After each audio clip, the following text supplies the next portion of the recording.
Bismillahirrahmanirrahim. Assalamualaikum warahmatullahi wabarakatuh.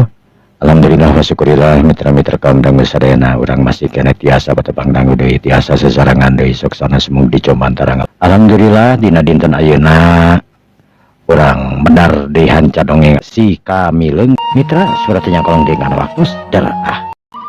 Para mitra kaum dangu sadayana. Si Kamileung anu milu gugurusukan katilu jalma anu memang anak buahna Kirambat, anak buahna Isanekala anu kakara keluar di gua peteng.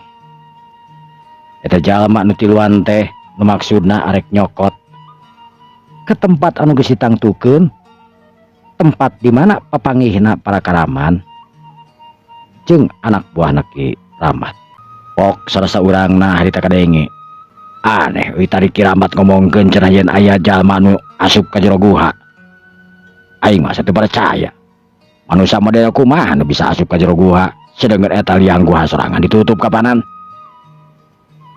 Aing ge sarua asa percaya teu percaya lamun lebih ka kitu mah. Sabab dah heueuh. Tong boro-boro ning sipating jalma. Ceuk paribasana sieum oge mah bisa asup ka jero eta guha. Kata mah ilmuna Isanekala kapanan bisa ngadetek jalma anu asup ka eta guha. Model kumaha bentukna tong boro-boro ning kitu, tong boro-boro ning jalma sanajan makhluk dedemit oge bisa kadetek ku Isanekala nu gagah sakti kapanan. Matak aing oge bingung. Dalamun aya jalma anu asup ka jero guha berarti eta jalma-jalma sakti.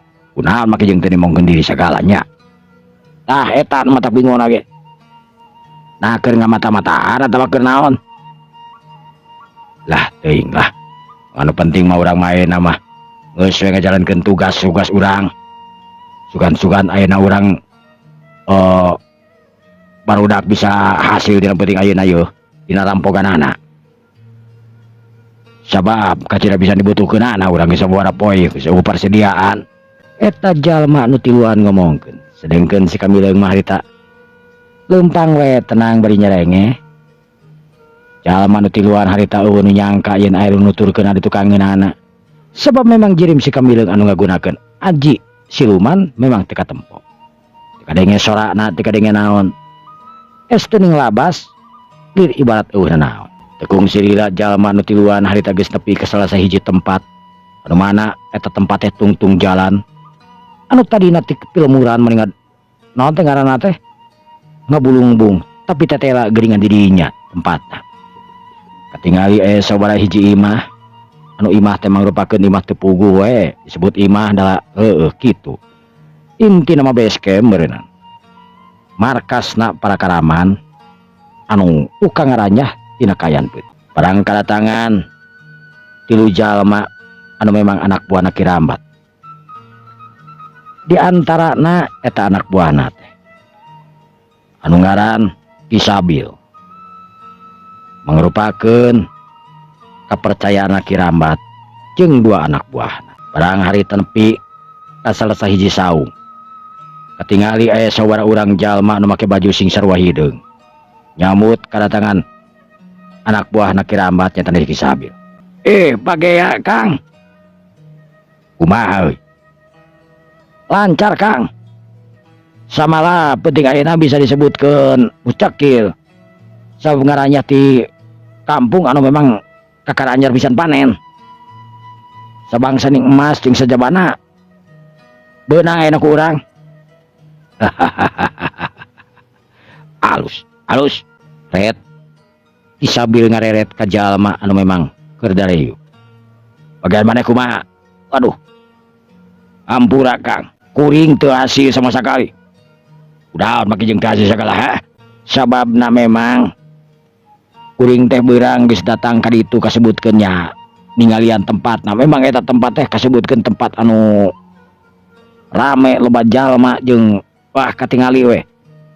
Kakayaan di eta tempat di kampung eta teh kasebutkeun hade pisan. Tapi kumaha bisa teu hasil kitu? Kuring teh eureun heula di warung jeung eta 5 batur kuring. Tapi tetela aya hiji jalma gelo nu ngaranna si Kamileung. Kakuatanana kacida pisan hebat. Boga aji kemampuan anu hebat nakaranan nepikakeun kuring dimaan teh teu mau genepan teh teu mampu di kumaha-kumaha. Teu wala kaya eta yang hareupan jalma hiji budak ngora anu ngaran si Kamileung. Si Kamileung. Ke. Aing kakara ngadeng ya jawara ngaran si Kamileung. Tang tu akang kakara ngadenge sabab kuring oge sakabeh kakara nempo eta jalma anu ngaran si Kamileung. Si Kamileung hiji budak ngora umurna kurang leuwih meureun 17 ting 18 tahun kan anu jelas eta budak ngora. Anu kalakuanna aneh. Sanajan kalakuanna aneh siga nu teu ceureung siga nu gelo, ngaranna oge geus kaikannya hoan ngaran Kamileung. Jalma teh hidang. Tapi edas aji kasaktena luar biasa hebat. Wah, aing lamun can papangi jeung manusia ngaran si Kamileung. Can percaya euy. Buktina kuring, kuring teh kasebutkeun kepercayaan oge kiramat. Teu mampu sama sekali ngalawan si Kamileung. Kakara sageberagan kuring geus jauh-jauh. Dir ibarat anu dibantingkeun can keuna kana awakna tapi kuring geus ngabelegak. Nanti geus ngacuralit ka tukang. Yeuh, dada kuring tingali. Eta jalma nu make baju sing sarua hideung mukakeun bajuna katingali dadana. Keuneuk hideung lir ibarat tutu. Disabil kacida pisan kagetna. Sabab manehna apal kana tapak leungeun anu aya lir ibarat anu mere ciciren. Yen bakal aya kejadian anu aneh, bakal aya kejadian anu kasebutkeunana ngabahayakeun ka para manehna. Tapak dewa anu nempel dina pelebah dadana ngagempeng hideung tir ibarat tutung. Jelas jalma anu ngagunakeun kawas kitu iwal tinu boga aji tapak dewa. Tapak dewa. Wah, bener Kang. Ieu jigana ajian tapak dewa. Kumaha karasana ka maneh? Sabab si Kamileung jigana mah teu sakabehna ngaluarkeun tanaga kur saparapat ge henteu. Tapi nu tunggana kuring ngacengkang ka tukang nage aya sababaraha meterna. Didinya kuring teu bisa walakaya deui. Hati-hati euy. Aing kakara percaya ayeuna mah. Yen ieu jalma anu budak sebutkeun budak ngora teh mangrupakeun jalma nu ngabogaan aji tapak dewa. Sakanyaho aing nu ngabogaan ajian tapak dewa ilmu buhun anu dipimilikna nu ngabogaan anak asalna nyarta Ki Sarade. Waduh, lamun kieu kaayana dewek kudu ngalaporkeun yeuy ka Kiramat jeung ka Ki Sanaekala. Sabab ieu kejadian teh jelas di luar dugaan urang euy. Model kumaha manusana? Budak ngora keneh manusana mah. Tapi tetela sanajan budak ngora ngabogan kakuatan anu hebat nakeranan. Kisabil harita ungut-ungutan bari dina hatena aya rasa keung. Sabab lamun teh mah manehna oge papanggih jeung eta jalma anu ngaranna si Kamileung. Geus tangtu manehna mah sanggup ngalawanan si Kamileung. Sabab geus jelas natrat dina dada eta anak buahna mangrupakeun tanda bahayana Karaman Guat Peteng. Anu geus dibere ciri nu ngagempeng hideung nandakeun anu ngagunakeun aji tapak dewa. Untung kurtibah henteu saparapat acan digecieuna mah digunakeun. Tapi lebih ke namun tek nepikakeun tapak dewa digunakeun sapenuhna geus hanteu. Lain kur jadi bubuk tapi oge jadi lebu. Ya geus. Jadi lain perhatian ti dewek ti mimiti ayeuna ka areupna. Ilaing kudu hati-hati dina sagala rupana euy. Sabab lamun temah nabi kapapanggih deui jeung si tapak dewa. Jalma nu ngaran si Kamileung lain jalma sambarangan anu kudu dilawan. Kajieun kerek kabur ninggalkeun eta pitempatan daripada ngabahayakeun kana deui euy. Kaharti. Sumuhun Kang. Nya geus mana? Urang dibawa ya. Si Sabil nanyakeun hasil di salah seorang kalaman anu lain deui. Di kelompok sabab eta kalaman teh dibagi sababaraha kelompok. Kalaman anu aya di dinya dibagi sababaraha tempat. Pikeun ngajor anu teh pikeun ngaranyah ka kampung ieu, ka kampung ieu, ka kampung ieu memang geus disepakati. Isabil anu nerima bungkusan atanapi harta menang ranyahan anu dibuntal nusa terusan ditampanan. Ya migos, dewek ayeuna bakal ngalaporkeun ka Kirambat euy. Sakalian bakal dibejakeun ka kisana ka. Sumuhun Kang. Isabil nuantukna kaluar. Ninggalkeun eta anak buahna. Pikeun ngajugjug ka Guha Pateng anu mana anak buahna memang salah sahijina ge nanti sakabehanana ge eueuh nu apal di mana Guha Pateng anu dipake nyumput ku si Sanekala jeung Kirambat. Sabab sararea ge eueuh nu dibejaan. Dina aya nu nanyakeun awewe geus tangtu bakal dicarekan atawi saeuteukna bakal ditonyok nyatana ku Kisabil. Kisabil nu antukna ngageding harita ninggalkeun eta pitempatan jeung dua urang baladna. Minangka pangawalna Kisabil berenang. Sedengkeun si Kamileung anu menang tita tadi geus apal tur nyaksian. Anu ngagunakeun ilmu siluman tangtuna harita si Kamileung. Ungut-ungutan corelat.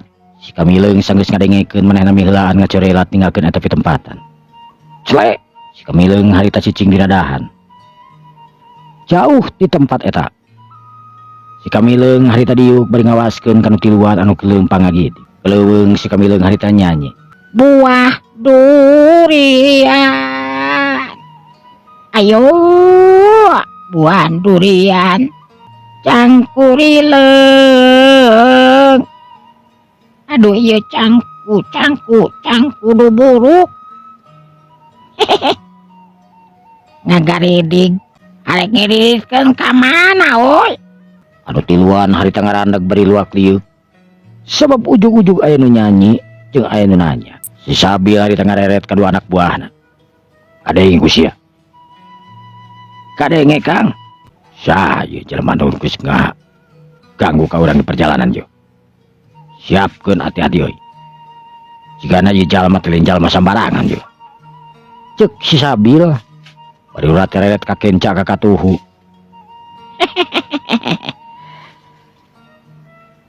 Cangkurileung, cangkurileung. Manusia. Lamun sia manusia nu bener keluar sia. Eta cangkurileung. Culang cileung mawa buntelan. Saha sia teh? Cangku saha?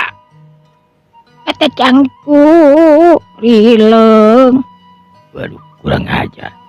Kisabil harita nu jengkel. Sabab ditanya saha eta jalma ngada nyanyi deui. Sabaraha kali nanya tetep jawabanana teh cangkurileung. Barang keur kitu blesat. Aya daun anu ngablesat nuju ka tilu jalma. Eta daun teh mun dipasusul gancangna. Tilu daun masing-masing ka hiji jalma. Atuh puguh we. Sabil harita langsung gentak mundur bari ngacorelatkeun awakna ka enca. Mundur sia mundur awak. Ceuk Sabil harita ngabejaan anak buahna tuh corelat. Anak buahna tiluan harita ting corelat. Srewet. Anak buahna harita olges bedogna. Tulang cileung ka kenca ka katuheuh tapi da teu tempo di mana jelemaana. Sabab si Kamileung memang ngagunakeun keneh aji siluman. Corelat cileung. Katingali anu ngacorelat. Si Sabil harita neuteub seukeut kana urut cikeneh kacorelat. Si Kamileung anu geus memang muka aja silumana harita geus katingali. Pikeun ngaheureuyan Ki Sabil jeung dua baladna. Si Sabil anu waspada bari ngalugas pakarangna. Manusia nu teu dikanyahokeun ngaranna sia. Montong ngaganggu ka aing deuleun. Sabab aing teu pernah ngaganggu ka sia. Hubunganana aing jeung sia. Kaluar sia. Ulah ngaganggu unggul. Ceuk Ki Sabil, tapi oleh jawaban ti ditu teu ti dieu, nyanyi oge eueuh deui. Ki Sabil harita ningali kanu ingeung-ingeungan dina deukeut tangkal kirinyuh anu aya dina rungkun. Ki Sabil harita ngadeukeuttan bari ngomong ka anak buahna raraha rewosan. Deuleuh ku sia. Itu dina tangkal kirinya dina rungkun katingali ingoy-ingoyan euy. Eta pasti jalan keur nyumput. Hati-hati kuwi lain. Ki Sabil anu ngadeukeutan harita. Karena tangkal kirinya anu katingalina ingoy-ingoyan meni tarikna keranan ingoy-ingoyan teh. Ki Sabil panonan anu neuteub seukeut kana eta rungkun bari ngateyep. Siap-siap pedogna pikeun ngahunus ka jalma anu keur nyumput jigana teh. Barang Ki Sabil harita ngacorelat bari ngagorowok. Modar sia, curelat jeung. Ki Sabil teu sadar. Puntelan anu aya dina leungeunna harita geus lesot. Nu saterusna leungit teuing ka mana. Ki Sabil harita bingung. Sabab eta jalma nu dihareup geus jelas eueuh nanaon. Nu inguy-inguyan tira tadi masih anger we inguy-inguyan. Sabab tatela eta inguy-inguyan teh katebak ku angin. Urang ajar. Nipu ka aing. Saha sabenerna ieu manusia? Kang, naon? Ari buntelan akang ka mana? Bebek. Sabil di tengah ngareret kana awakna anu tadi nyeret buntelan. Waduh, buntelan aing. Waduh, bukan ingin usi emas cing sakalupana. Ka mana ya? Cangkuril nuhun abuntelanana. Hapunten. Curilat, katingali anu ngacurilat tur nangtung mancu dina tangtunganna, tapi kur sajorela tunggul. Ki Sabil jeung duaan harita neuteub seukeut kanu ngacurilat nu terus tanggal leungit teuing ka mana. Urang ajar. Saha eta manusia? Ramcada, puntelan urang dibawa euy. Para mitra kaum dangu sadayana. Ki Sabil anu ngarasa kaget tur bingung sabab buntelanan anu leuwah, nu leungit. Kudu kumaha ngabejakeun anak Ki Rambat. Tapi memang daya saksi duaan. Dirina geus diganggu ku hiji jalma anu memang teuing saha da can teu katemu beungitna. Aya oge nangtung kur saliwatan sajorelat. Manehna anu nangtung tadi teh memang geus leungit. Aduh. Kudu kumaha urang ngabejakeun ka Ki Rambat euy jeung ka gisane kala. Sabab ieu buntelan anu memang diperlukeun ku urang. Beusina perhiasan jeung sagala rupa. Dua anak buahna ge teu ngajawab. Bingung manehna ge sarua. Tong boro-boro ning kumaha. Manehna sakadar kur nuturkeun si Ki Sabil. Anu boga kamampuan anu memang si Ki Sabil anu leuwih unggul dina sagalana jeung manehanana. Moto kabar tam kitu sia. Kudu kumaha aing? Bingung kuring oge tur Kang. Kudu kumaha nya ngarepan jalma anu bade kagagahanana anu teu saimang jeung urang. Ngan anu jadi pikiran saha eta jalma anu memang boga kamampuan anu hebat. Kunaon deui make jeung teu nyerang ka urang. Ngan anu jadi heran deui. Akang teh kapanan jawara anu gagah. Tapi kunaon bisa ka leungitan barang. Aing memang teu ngarti euy. Justru eta kahebatan elmuna luar biasa. Moal mungkin lamun jalma anu biasa-biasa mampu ngarebut dina waktu anu sakolepat bari jeung aing sorangan teu ngarasakeun. Jadi geus ayeuna mah urang daek teu daek kudu narimakeun. Ek dikumahakeun ku Ki Rambat. Mudah-mudahan Ki Rambat sing ngarti euy. Ayo, urang mulang di ka gua petang euy. Anu tiluan sanajan bari laleuleus lantaran hatena geus pasti dirina bakal diamukan ku Ki Rambat jeung kisana kala. Tapi dalah dikumaha deui, manehna teh tetep kudu bebeja. Yen aya jalma nu gagah sakti geus ngarebut barang. Bari jeung teu dikanyahokeun saha eta jalma. Bring nu tiluan harita ngaralabring. Sedengkeun Ki Kamileung. Si Kamileung sanggeus ngarebut eta emas-emasan. Harita lompata terus init ka salah sahiji tempat. Eta ngaran tempat teh mangrupakeun Desa Tulampa. Desa Tulampa anu memang keur geunyeuleung kulantaran harta bandana kaleungitan. Jelas Desa Tulampa anu memang keun kasebutkeun desa anu subur. Tapi jauh ka ditu ka dieu ngajadikeun sasaran empuk pikeun karaman. Nya tana karaman gua peteng anu antukna sakabeh rahayatna disirep ku anak buahna Ki Sabil, ku anak buahna Ki Rambat, dipaguron ku peteng. Sararea eueuh nu menat kabeh tara libra sakampung eta kulantaran punang ku aji sirepna. Pas hudang kabehana geus burak-barik, leungit itu teh mah leungit ieu teh mah nepi ka gunjel. Kubu di salah sahiji tempat atanapi lain kubu disebutna meureun tua kampung. Sararea ngagarunuk di mah tua kampung. Tong boro-boro ning anak buahna betua kampung ge sarua kaleungitan emas anu jumlahna teh saeutik. Pok tua kampung harita ngomong berisila ankak. Kula memang euy ngarasa prihatin ka sakabehanana. Tong boro-boro ning mararane sabab kula sorangan oge kaleungitan emas nu kacida pisan lobana harta. Kula oge sarua leungit.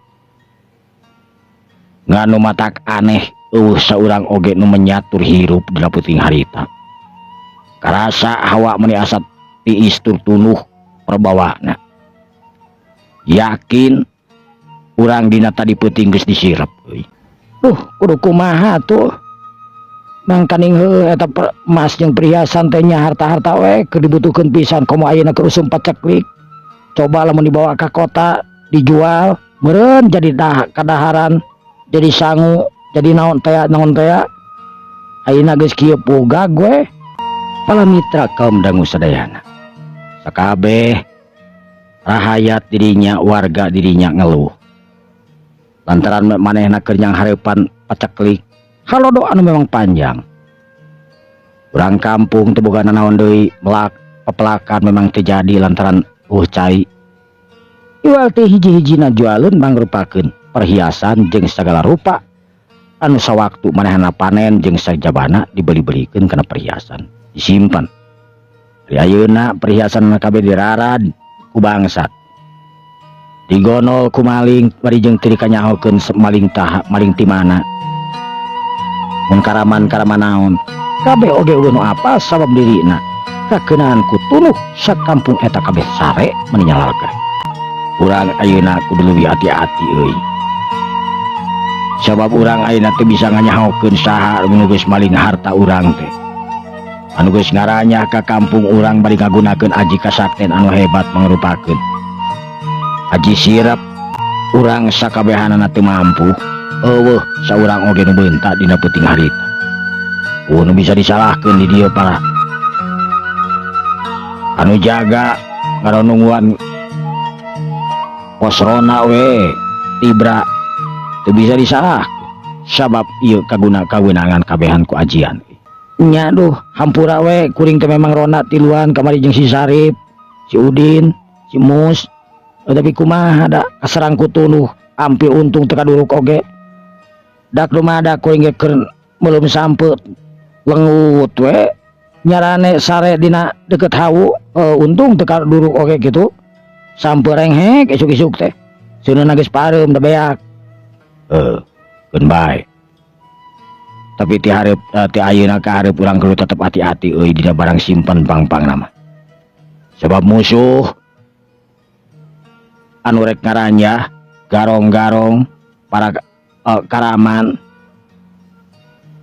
eta karaman teh anu disebutkeun para karaman badak putih cenah. Karaman badak putih anu jelas boga guru boga naon ngaranna teh boga pamimpin anu kacida pisan hebatna cek beja macana. Tapi teuing di mana tempatna. Memang saha kitu ki. Aing ngadenge-denge mah kiramat jeung ki sanekala cenah. Jawara kahot anu memang hebat, anu ngabogaan ilmu-ilmu buhun euy. Wah atuh ki berat keur urang atuh lamun kitu mah. Memang berat euy, tapi tetep urang kudu waspada we kajeun kitu ge. Pang-pang nama urang aing ngalawan mah kuat iwalti urang ayeuna kudu apik jeung taliti dina nyimpen barang. Ulah nepikakeun disimpen di imah mun bisa mah. Sabab sakabeh barang lamun aya nu disimpen di imah geus pasti bakal beak diranyah di wae. Ayeuna mah geus teu bisa kumaha deui. Iwalti urang kudu leuwih hati-hati we ayeuna ka hareupna. Sabab harta anu geus leungit kaasup harta dewek sorangan ayeuna geus moal bisa balik deui euy. Yang geus we ayeuna mah cukup nu rek tani-tani anu rek dagang-dagang bubar we keun ayeuna mah. Antukna rahayat bari mawa hati anu hanyelu da teu bisa disalahkeun ka saha nyalahkeunana. iwal ti nyalahkeun ka bangsat anu geus tega nakaranan maling harta manehanana. Lamun kanyahoan mah bisa tarung heula kajenting eleh ge ceuk paribasana, tapi ieu mah sama sakali manehanana. Jokot harta teh kalian tenang sabab maranehana samemehna disirep heula jalma sakampung eueun menyat tur eueuh nu beuntak dina peuting harita. Sedengkeun di hiji tempat si Kamileung anu keur babelesatan harita pas nepi ka eta tempat lantaran si Kamileung tadi ngomong ngadenge paguneman antara si Sabil jeung para kalaman badak putih anu memang di tempat anu beda. Ngadenge yen eta harta teh di kampung Desa Tulampa. Si Kamileung anu memang init ka Desa Tulampa bari jeung can apal belah mana Desa Tulampa. Reg si Kamileung harita eureun nanyakeun ka jalma anu keur ngararusup. Sampurasun mang. Ret jalma anu keur ngararusup ti luar harita ngaret. Ampes jang. Ai. Nah, bade ka mana jang? Uing terek nanyakeun ari desana Tulampa teh belah mana? Wah, Desa Tulampa jauh atuh jang belah ditu tuh. Lain ka dieu bari nage jalan lagi balik deui ka ditu tuh. Ah, nutuikeun jalan ieu we terus. Tong ka ditu salah. Tangke lamun geus aya palapatan aya tangkal caringin anu dua. Ujang ulah mengkol. Lempeng we terus. Tangke berasna ka kampung Tulampa. Oh, nuhun atuh mah kitu mah nya meunang usupna mang teu mang. Ah, anjang aya ge beunteur mun dua siki teu siki mah. Tuh belah ditu mah meunang ke. Tuh. Tuh nu aya tangkal loa tuh itu tuh. Tadi dieu sok nguseup pasti bakal menang lauk emas nu bararada geura dua ewang tah. Cek si Kamileung harita beri belesat si Kamileung harita bareng tukang nguseup harita ngareret. Si Kamileung geus eueuh atuh puguh we eta jalma nu tiluan keur ngararusup harita langsung narik useupna beri sireret lantaran jalma nu cikeneh nanya ayeuna geus katingali eueuh. Ka mana cenah ieu teh? Wah kitu jurig mah euy. Piraku aya jurig tengah poe atuh. Ke. Aing ge kapikiran ieu saha jelmana eta teh. Budak ngora, moal buntelan. Tapi ku sajorel atuh ku geus eueuh. Wah, ieu mah masalah deui euy. Nah, masalah deui jawara eta jelema. Cik eneh urang teh dititah nguseup belah ditu tuh. Manehna nganuhunkeun ka urang terus ditah pinah ngusupna ka ditu. Sabab cenah lamun teu pinah mah bebenangan, tah belah dinya bakal menang lauk emas 2 ewang nu baradag cenah. Aing penasaran omongan kitu we dipercaya. Aing mereka ditu geus. Oh ya tuh sararea lah. Anu antukna sararea anana pindah, bari jeung ngarasa heran oge. Tapi henteu nyangka ari jurig mah. Sabab jurig mah mungkin cenah tengah poe ceuk maranehna kitu.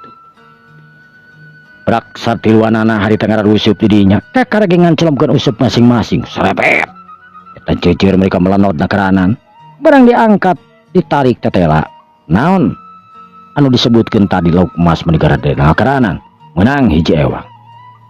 Sararea atuh seuri. Nepikakeun ngusup deui tetela hasilna keranan. Sedengkeun si Kamileung anu ngabelesat harita ini sanggeus nepi kana parapatan anu memang aya tangkal caringin 2. Si Kamileung nuturkeun barang nepi ka hiji kampung eta kampung teh meuni sepi na karanan. Kamana jalema teu budak teu kolot ieu kampung meuni sepi na karanan tapi hayam mah aya kongkorongok. Mae aya ting berele. Kamarana nya?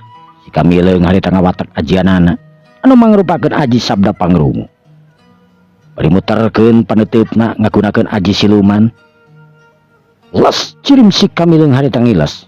Sabab manehna mung katingali ku batur. Manehna asup ka pilemuran sok sieun aya naon sok sieun aya naon. Jorilat. Si Kamileung jorelatan harita. Kajen teu lulumpatan oge si Kamileung memang teu katingali jirimna ku jalma-jalma. Reg si Kamileung harita eureun. Eureun di salah sahiji imah anu gede nu katingali warga kabeh keur ngariung. Si Kamileung harita ceulina rancung anu geus ngagunakeun aji sabda pangruku ngadenge kana sakabeh naon anu diucapkeun ku eta tua kampung. Oh, di dieu meureunan jalma-jalma anu kasusahan teh yeuh.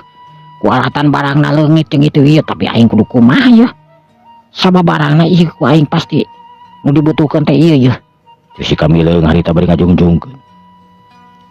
Oh, lamun dibagi lamun aing mikeun geus tangtuna bakal nyangka aing nu mau.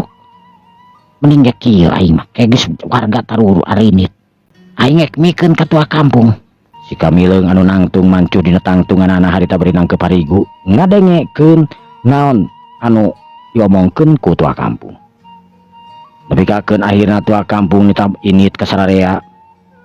Tiang titaneangan di nafkah tukang dagang-dagang deui tukang segala rupa aktivitas. Atuh harantukna sararea bubar ngabring kolot budak harita. Budak leutik dijingjing kudu jadi indungna. Dituyun di ais jeung sajabana. Sanggeus kadenge eueuh sasaha. Tua kampung anu masih kena ngahulang sila meneko. Di hareupna eueuh kopi eueuh naon. Pok tua kampung harita ngomong. Karunya para warga. Udah aing ge sarua kaleungitan samalah paling loba aing mah. Lamun karunya mah sarua we aing ge kudu dikarunya. Tapi heuh sakabeh warga teh memang anak warga aing. Kumaha carana ieu supaya tetep warga bisa sejahtera bisa barang dahar. Ya bulan-bulan paceklik kieu mah kamana-mana oge na heueuh lieur we nu aya. Barang keur kitu harita corelat jeung. Aya nu ngacorelat nangtung mancuh di hareupeunana atuh puguh we. Tua kampung harita bika ngoreja anu keur sila langsung nangtung. Saha Andika? Tong sieun tong hariwang. Sabab uing teh ngaran si Kamileung. Si Kamileung. Uing teh si Kamileung. Tong hariwang da uing mah lain jalma jahat. Justru uing ka dieu teh minta kopi.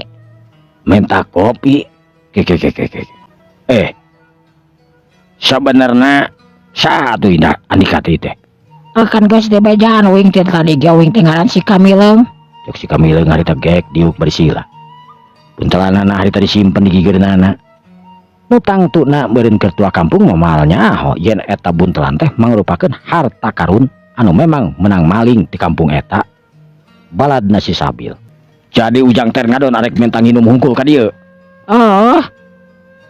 Eta oge mun rido nyamun teu rido mah uing mah maksa da. Nyangeus. Tenang. Keun bae kur sakadar mentang nginum jeung menta cai kopi mah masih kena aya. Atuh da uing teh haus sabenerna mah yeuh. Ngan hampura we uing geus menta yeuh. Atuh naon. Tua kampung harita cengkat. Sedangkeun si Kamileung harita karung lantaran tua kampung katingali eueuh sasaha tadi mah teh. Ya ka mana anakna atawa majikanana teh katingali ku si Kamileung. Anu teu kungsi dila tua kampung harita geus datang deui balik deui. Mangga ujang. Mangga. Gap harita eta cai ditarima ku si Kamileung gek tua kampung harita diuk bari tenang. Sabab nyaho eta jalma model para potongan model kieu teh pasti moal jahat lantaran sila na oge menemerto. Aduh, nuhun pisan ya. Ke ujang teh bade ka mana tuh itu sawaresna? Uing teh keur ngalalana ke. Kendangan pengalaman. Oh, gitu. Ke. Ari aki kunaon paroman teh siga anu tunuh ki, siga anu kerjangar sirah ieu teh.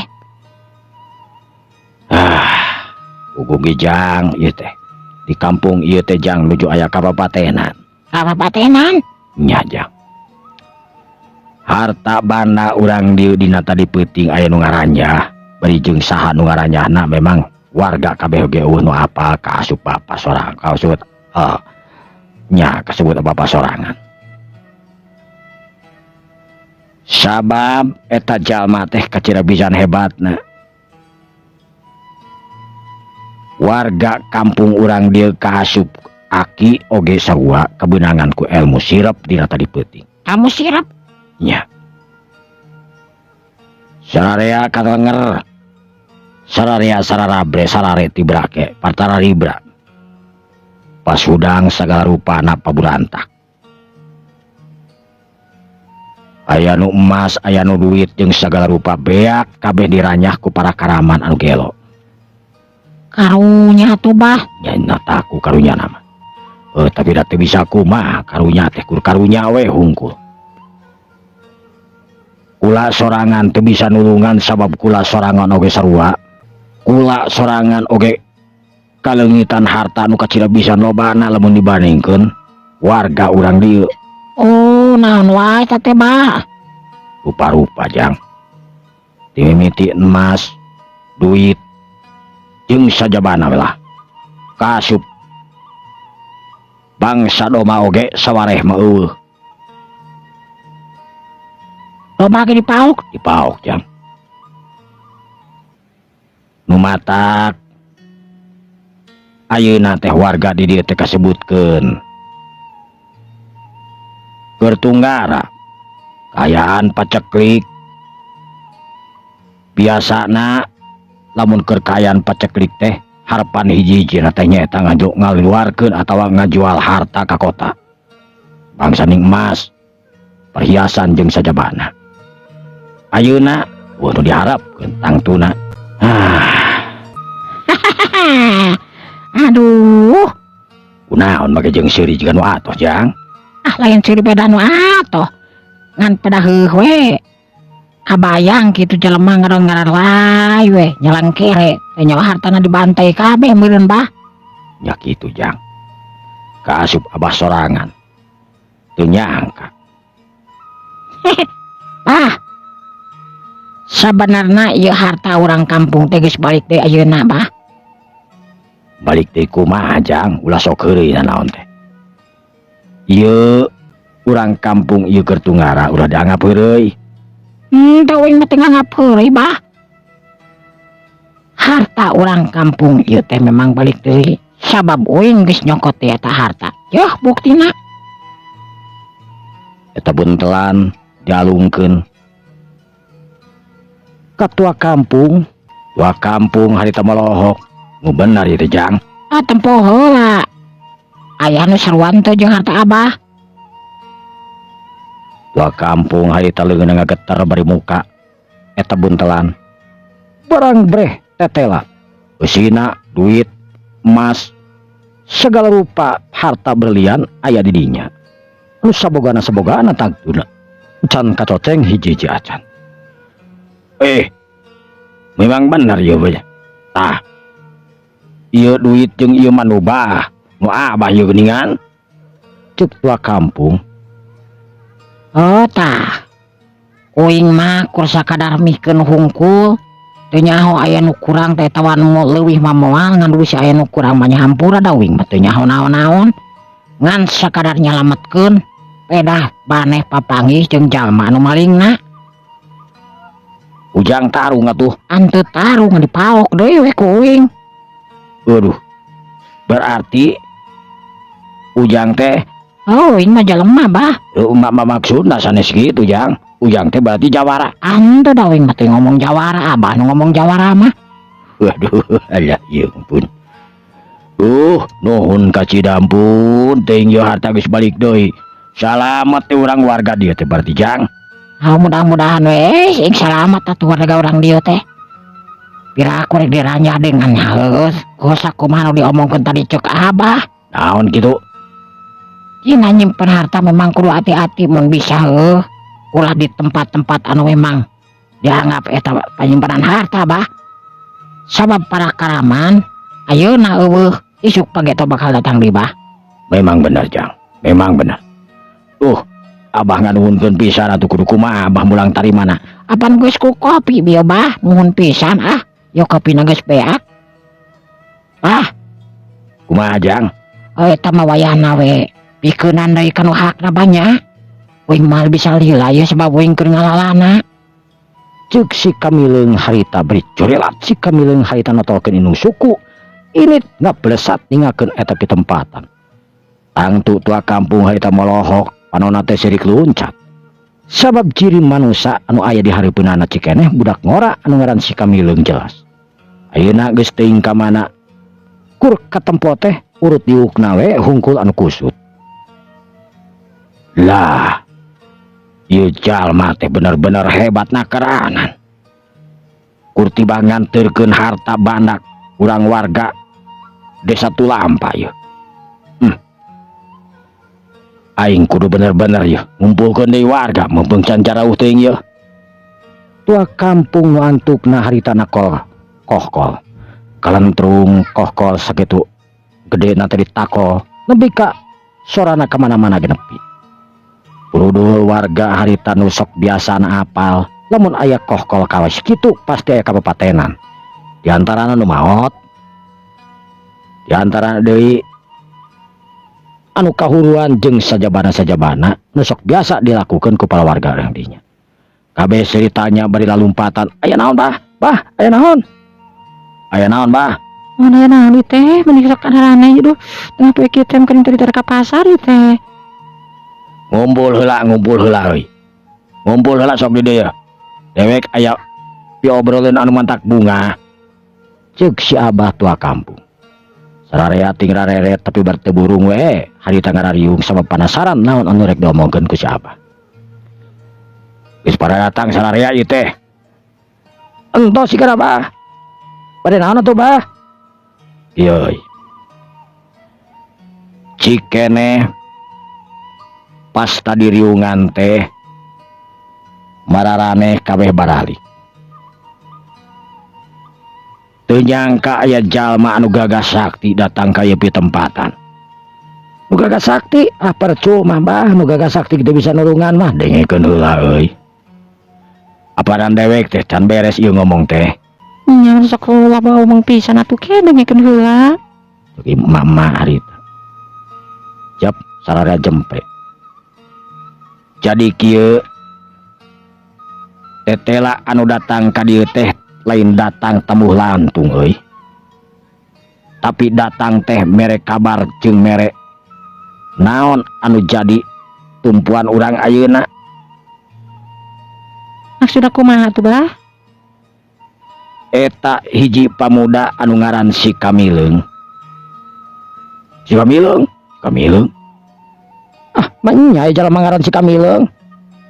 Pangakuan manehna memang ngaran si Kamileung. Kadieu datang kur ngopi beak sagelas. Bari nyerenkeun ieu babawaan.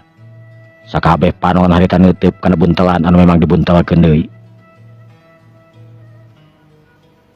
Eta teh naon Bah? Nya naon eta teh? Ieu teh harta urang keneh euy. Harta urang kumaha ari Abah teh? Eta pangakuan bieu budak pamuda nu ngaran si Kamileung. Ieu harta teh dipaok deui ku si Kamileung ti jalma anu maok ti ieu tempat alias meureunan Karaman. Cenah ceuk si Kamileung bieu panjang lebar ngomong, anu maok ieu harta bana urang teh ti Karaman Badak Putih. Oh, kurang ajarna keranannya.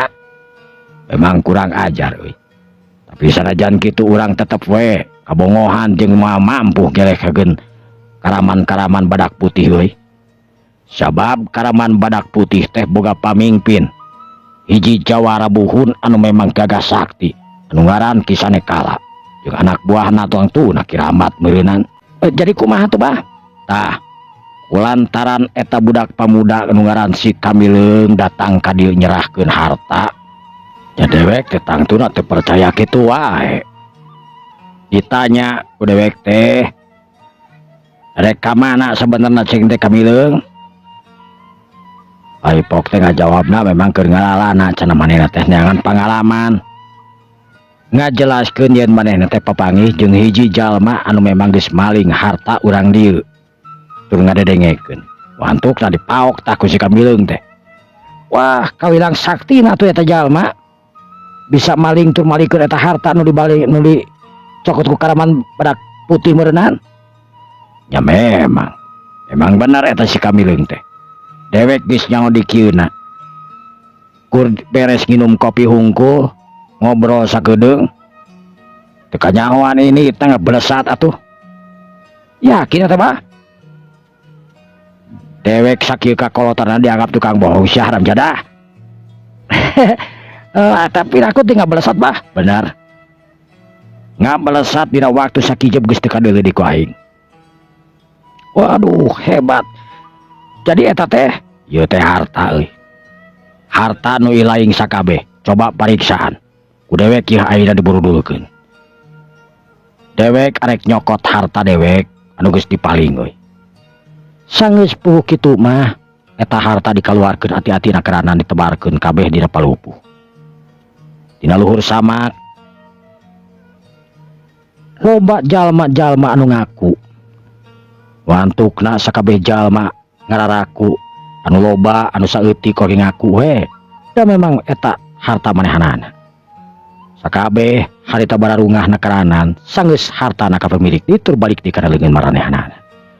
Anu memang sababaraha jam geus tengah leungit hampir sapoe we meureun leungitna teh eta harta geus eueuh harepan. Ayeuna timbul di harepan anu memang gede nakaranan yen arek buru-buru eta harta teh dijual ka kota pikeun nyukupan pangabutuhan manehanana anu memang saban taun sok urang kampung mah ngarasakeun anu ngaranna musim paceklik. Sakabeh warga urang desa Tulampa kacida pisan ngaduhunkeunana ka jalma anu ngaran si Kamileung. Lamun panggih mah hayang mere hayang itu hayang ieu meureun. Ngan kulantaran cek keterangan sesepuh deta desa yen si Kamileung kur sakadar ngopi hungkul senggeus beres ngopi langsung ngeblesat ti init. Anu tangtuna jadi pertanyaan ke sakabeh eta jalma, kunaon si Kamileung geus maling eta di Karaman ngadon dibalikeun.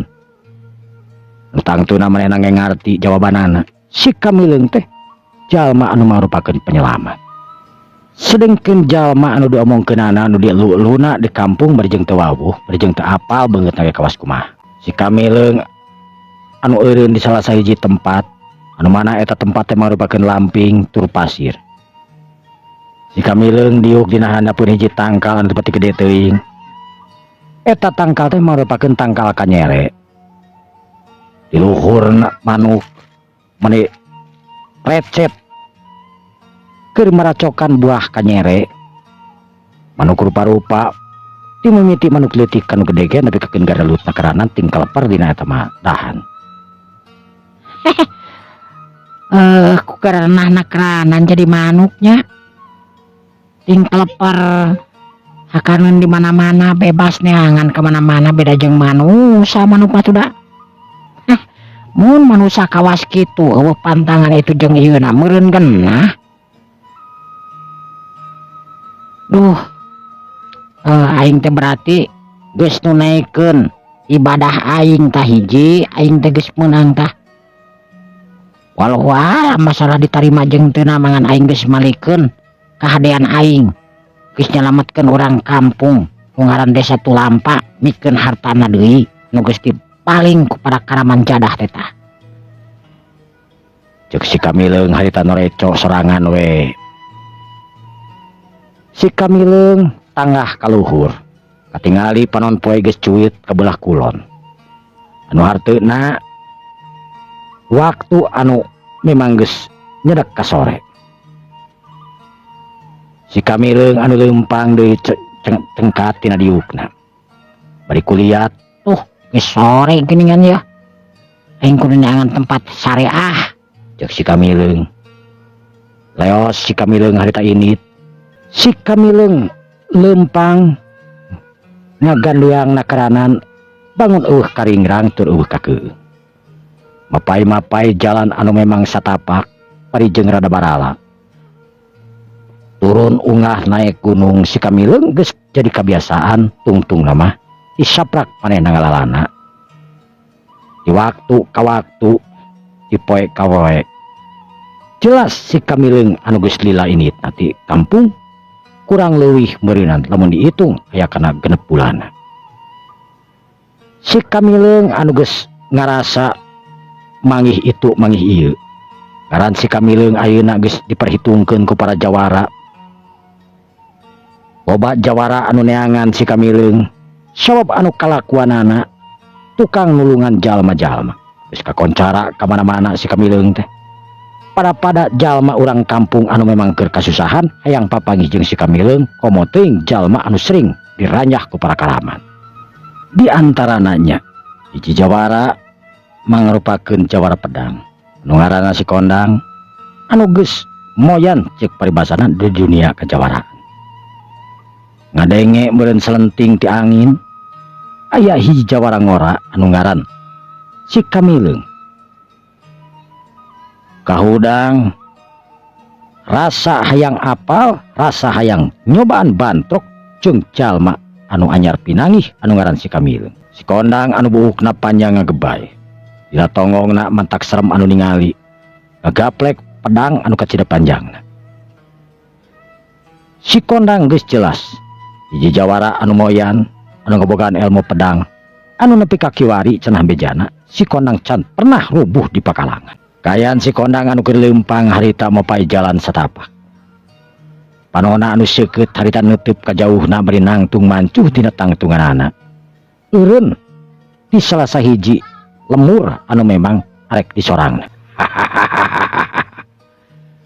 Lemur naon cenah ieu ngaranna?